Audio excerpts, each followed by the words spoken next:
Okay, this is lesson 2.2, solving equations with variables on both sides. So to start off, let's go ahead and pause our video and see if we remember how to solve two-step equations. All right, so number one, I see my variable is y. So I'm going to go ahead and put a box around the 4y because they are connected to each other. And I'm going to draw my line down from my equal sign so I can see the two sides of my equation. All right, I want to get the y by itself. I want to isolate that variable, so I need to do the opposite of adding 1. The inverse operation of addition is subtraction. So I subtract 1. Remember, whatever you do to one side, you have to do the same thing to the other side too. My 1's are going to cancel out, so I have 4y equals 13 minus 1 is 12. Okay, I still want y by itself, and I have to remove the 4. That's multiplication, so the inverse of multiplying is to divide. And whatever you divide one side by, you have to divide the other side by the same thing. So let's go ahead and cancel our 4's out, and we get y equals 3. Now remember, I can go back and check and see if I did this right by substituting my answer back into the original. So if I do 4 times 3, I get 12, plus 1 gave me the 13. All right, in problem 2, we have 6x connected to each other. So let's go ahead and put our box around that and draw our line down from the equal sign. And to get this by itself, I have to move the 2. This is plus 2. The inverse of addition is subtraction. So we'll subtract on both sides. Cancel out our 2, so 6x is alone. And then 26 minus 2 gives me 24. All right, so I want to do the inverse of multiplication. I'm going to divide both sides by 6, and I get x equals 3. All right, for the bottom ones, this time the 5k is on the right-hand side. Don't worry, it doesn't matter if it's on the left or right. Okay, I want to get 5k by itself, so I have to move the 7, so I'm going to subtract 7 from both sides. Be careful, negative 3 minus 7 is negative 10, becomes more negative. And our 7's over here canceled out, so all that's left is 5k. All right, to undo the multiplication, I'm going to divide by 5. So I get k equals negative 2. All right, over here, don't let this fraction scare you. So right now, 2/3 and n are connected to each other. And I have this plus 4. So I'm going to do the inverse of adding 4. I'm going to subtract 4 from both sides. So I get 2/3 n equals negative 26 minus 4 is actually negative 30. Now, when we would normally do this, we would divide both sides by the 2/3 to get rid of the multiplication. But here's the trick with fractions. We cannot divide fractions. We have to multiply by the reciprocal. The reciprocal of 2/3 is 3/2. So whatever I do to one side, I do the same thing to the other. So these cancel out. We have n equals. Now, to multiply these, I have to put this over a 1 so I can multiply straight across the top and straight across the bottom. So negative 30 times 3 is negative 90. 1 times 2 is 2. If I simplify, my answer is negative 45. All right, so don't let those fractions confuse you. Just make sure you're multiplying by the reciprocal in the last step. In today's lesson, we're going to be talking about solving equations when we have variables on both sides of the equal sign. So most of the ones we're going to focus on are actually solving, and then we'll get to scenarios later on in another lesson. For today's class, you're definitely going to need a calculator, and then you get to choose if you want to do your work on pencil and paper, or if you would like to use a whiteboard and marker. All right, so the steps to solve when you have variables on both sides. The first thing you want to do is you want to get the variables on the same side first. And typically you're going to do this by adding or subtracting. Your next step is you want to move constants away from the variable. So those constants are those numbers that are all by themselves. They don't have a letter attached to them. So you want to get them away from the variables by adding or subtracting. Then our last step is to isolate our variable, means getting the variable by itself by multiplying or dividing. That is always going to be your last step. So everything's going to be adding and subtracting until the very last step, you're going to either multiply or divide. All right, so here are two problems. We're going to do a few problems together, and then I'm going to have you guys try a bunch on your own. So I have these little reminders here just so we have them. All right, I'm going to start my problem off the same way that we did the other ones, the two-step equations. We're going to draw our line down from the equal sign so we can clearly see our left and right. I'm also going to box my variables. Now this time I notice I have 6r on this side and I have 7r on this side. Now because they're on different sides of the equal sign, I cannot just combine them together and call it 13r. Okay, they have to be on the same side in order to combine like terms. So my first step says get the variables on the same side. So what I like to do is I like to take whichever one is smaller and take it away from the other one. That way we won't have negative numbers. But technically it does not matter. You can subtract 6r from both sides or you can subtract 7r from both sides. It doesn't matter, they're both positive. So in this case, since they're both positive, I'm going to subtract 6r from both sides. And notice how I put the 6r underneath the 7r because they are like terms. Okay, so 6r minus 6r is nothing. So we're left with 7. The 13 is still hanging out there. We haven't really touched him yet. And then 7r minus 6r gives me 1r, or just r by itself. Okay, so now I want to get this r by itself. So what's on the same side that has to move? The 13. So 13 is positive, so in order to move it, I would have to subtract.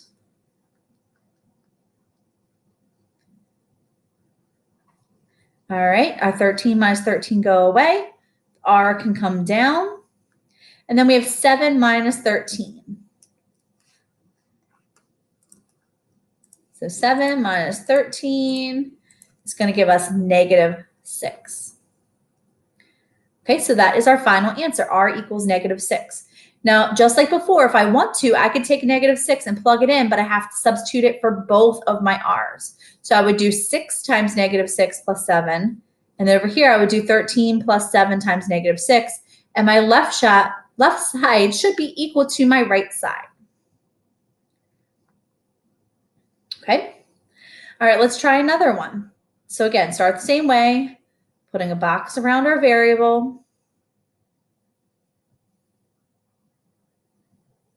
Okay. And we want to move those and get those variables on the same side.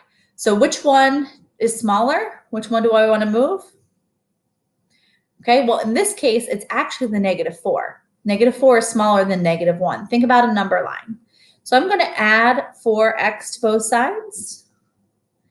Now, like I said, it doesn't matter. I could have done the 1x, that's fine, but I still would have had a negative, and I try to avoid negatives whenever I can.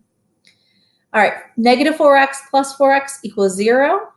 So I have 13 equals, my 1 is still there, and think of this as negative 1 plus 4. Well, that's like saying 4 minus 1, so this equals 3x. All right, so now I put my box around this variable. This variable wants to get by itself. X is very lonely. It doesn't like other people on its side. So we have to move our 1. So we're going to subtract 1 from both sides and get 12. And over here we have 3x. And then again, x is very antisocial, doesn't like other people on its side. So we need to get rid of the 3 by dividing by 3. So 4 equals x.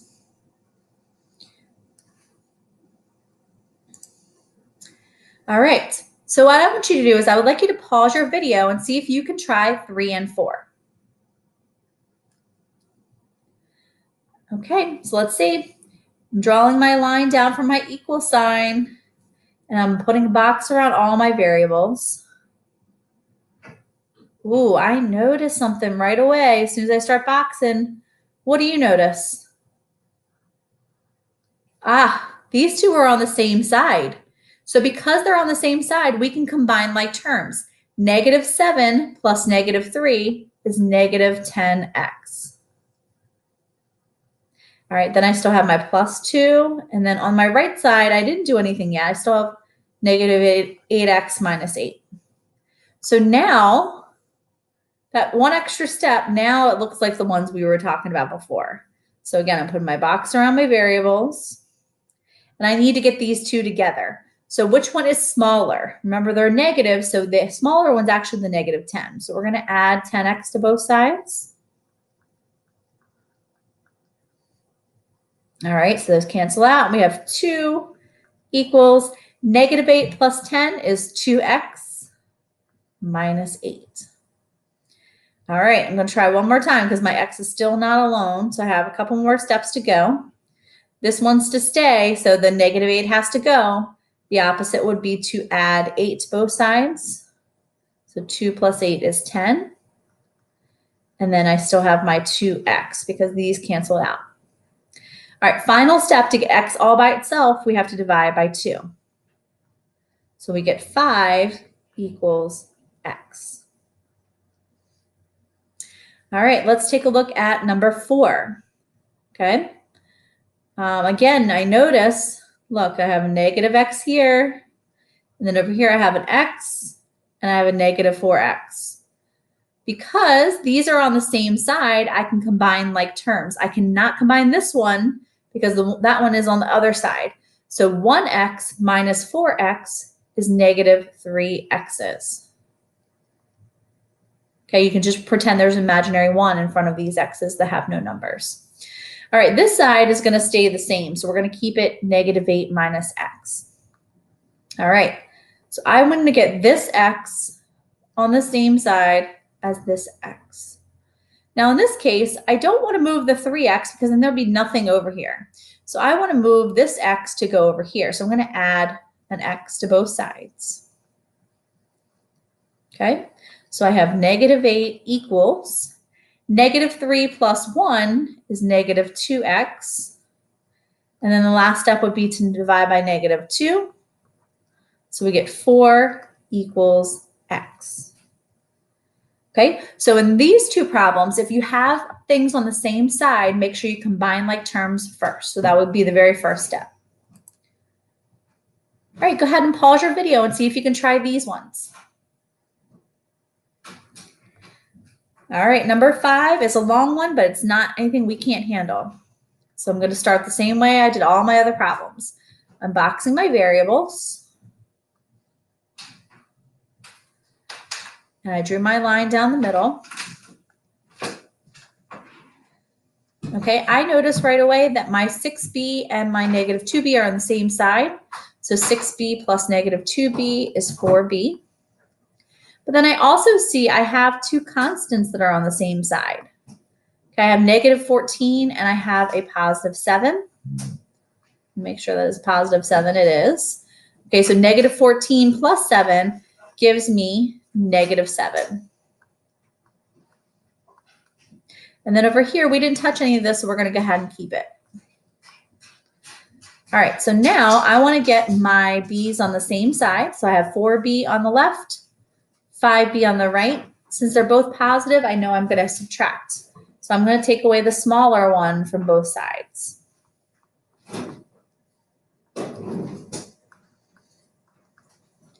Okay, and over here, 5 minus 4 gives me 1b. All right, lastly, I want to get this b by itself. Okay, so I need to subtract 1 from both sides. So negative 8 equals b. Be careful with your b's. If you write them, sometimes they look like 6s, so try to make sure that they look like b's. All right, this one over here doesn't look too scary. So let's go ahead and draw our line down the middle, put a box around our variables. All right, so I have n and negative n. Negative n is smaller, so I'm going to add n to both sides. So over here, 1n plus 1n equals 2n. These cancel it out, so I'm left with negative 14.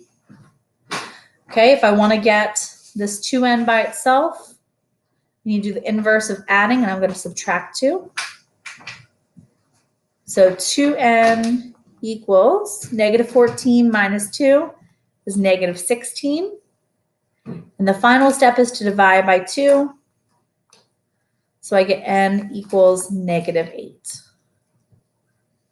Okay, try to keep your lines organized. Make sure you box your variables so you know which ones are going to move. All right, last 2. Go ahead and pause your video and come back and check your answers. Okay, so let me set it up.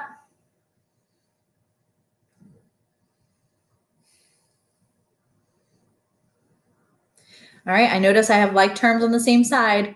1n minus 3n is -2n. And then over here, this is all still the same, so we can keep it. Okay. In my next line, I have -4n on the right, and I have -2n on the left. Now looking at this, I don't want to move the -2 because then I would have nothing over here. So we're going to go ahead and add 4n to both sides because that 4 is negative. All right, -2 plus 4 gives me 2n. And then over here, all that's left is 14 because the -4 and the +4n cancel each other out. All right, last step, divide by 2. So n equals 7. All right, and number 8. All right, this one looks like it's going to be nicer. I don't see any like terms on either side. Everything looks like they're on their own sides. So we just have to get these two on the same side together. So of the 2, 6 is smaller. It's positive, so we're going to subtract 6a. 7a minus 6a is 1a. And then over here we have a 3. Last step is to add 3 to both sides. So a equals 6. Sorry, it kind of looks like a 9, but it's an a. A equals 6. All right, remember, you can always double check.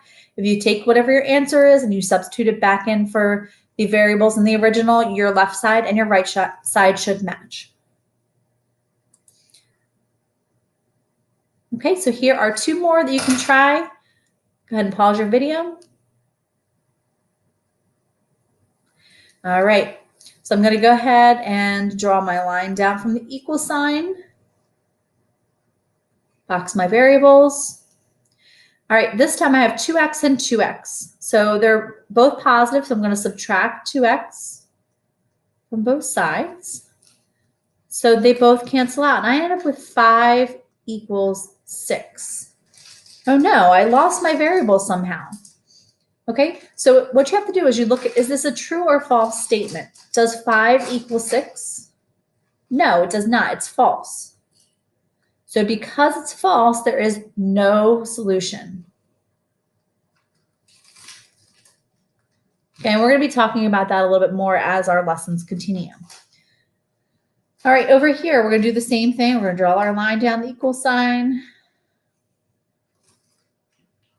All right, this time I have not just 2 things that are combining like terms. I have 3 things that can be combined together. So -10 plus 4 minus 5. Well, 4 minus 5 is -1. -10 plus -1 is -11. And then I still have an x over there. And then over here, I have 7x minus 5. So I just combined all 3 of those things together in one step. All right, so now I have 1x and 7x need to join on the same side. So I'm going to take an x away from both. So -11 equals 6x minus 5. All right, 6x wants to be by itself, so we're going to add 5 to both sides. And -11 plus 5 gives me -6. And if I divide both sides by 6, I get -1 equals x. Okay. All right, and going back to this one over here, this one was a false statement, has no solutions. Let's say I had something like 6 equals 6, and it is true. In that case, it would have infinitely many solutions. There would be multiple answers. In this case, there's nothing that I can substitute in for x that would make this true. All right, in the activity you guys are going to do today, all of your answers will be whole numbers. So if for some reason you end up getting a decimal or a fraction, or you end up with one of these no solution ones, that's how you know you did something wrong. So what we're going to do is we're going to play the game Clue. So somebody killed Mr. X, and we need to identify who that was. So we're going to say who it was. It could be Mr. Ortiz, Mr. Carlson, Mr. Goodwin, Miss Botha, Mrs. Edwards, or Mrs. Bowman. What did they commit the murder with? A crowbar, a pistol, a poison, knife, rope, or vase? And then where did they commit this murder? Was it in the gym, the cafeteria, office, library, locker room, band room, faculty room, nurse's office, elevator, classroom, or field? So let me show you what you're going to have to do. So you're going to open up the Clue document, okay? And you may have to make sure you zoom it to 100%. Okay, if you look at the directions, it says solve the equations below for X. Show all work. Match your answer to one of the clues. Click on the matching box and use the paint bucket tool to fill the box. The person, place, and item left will be the answer. So you see we have our problems here on the left-hand side, and you can go ahead and click inside the boxes and you can make them move to the center and you can solve your equations. You can even use the insert equation tool if you would like to use that, but it should work either way. But you're going to show all of your work for each one of these problems. Okay, once you get your answer, let's say your answer was 10, and you know that Mr. Ortiz did not commit this murder. You're going to click inside this box, and then you're going to grab the paint bucket, and you can change it to whatever color you want, and that will mean that Mr. Ortiz did not commit this murder. Okay, so we're not sure, so I'm going to go ahead and undo that. You have to solve the problem to figure out who did not do it and what items were not used and what places were not used. In the end, there will be one person, one object, and one place left over. And that's who committed the murder with what and where. And you would place them in these boxes down the bottom. Okay. Once you get this finished, you're going to go ahead and submit it to your teacher. And then we will talk more about equations the rest of this week. If you have any questions, please join me in the virtual classroom and I will be there to help you.